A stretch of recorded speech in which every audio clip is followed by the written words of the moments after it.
In this video, I'm gonna teach you how to drop supplies in Hell Let Loose. It's a very easy process, so make sure to follow along.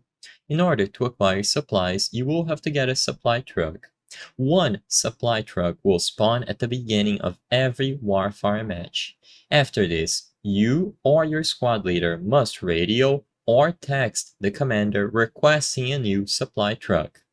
Your team can have up to 3 active supply trucks at a time. Once you acquire or gotten into a supply truck, hold F to enter and then hold E to start your engine, and afterwards you will be able to use W to drive forward and S to drive you backwards. Transmission is automatic, so don't worry about shifting gears while driving, and you will be able to go over to your objective. Now, once you have arrived at the building location that you would like, just hold right-click on your mouse to drop a supply crate. Keep in mind that you cannot drop supplies in the first sector of the map, so the first 2 rows or columns from your headquarters. Choose your location wisely.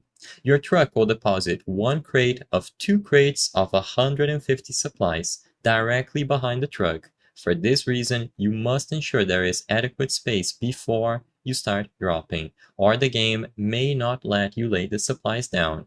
Supplies are effective up to 50 meters away from their location, and you may want to consider a relatively short build range when you drop your second crate of supplies. Spreading them out will allow for a larger building area. Once all supplies have been dropped, you will need to return the truck to one of your 3 headquarters to refill it with more supplies. Drive to one of your bases and look for the square metal structure that resembles a large empty metal door with hooks and chains hanging from the top. This structure will be marked on the map as a white square with gears and a hammer, and drive your truck through the frame and wait for roughly 5 seconds to fill the truck with supplies. So this is all you have to do. You can repeat this process and you will be able to supply whatever is needed for your squad. I hope I was able to help you on how to drop supplies in Hell Let Loose. If this video helped you, please be sure to leave a like and subscribe for more very easy tips. Thank you for watching.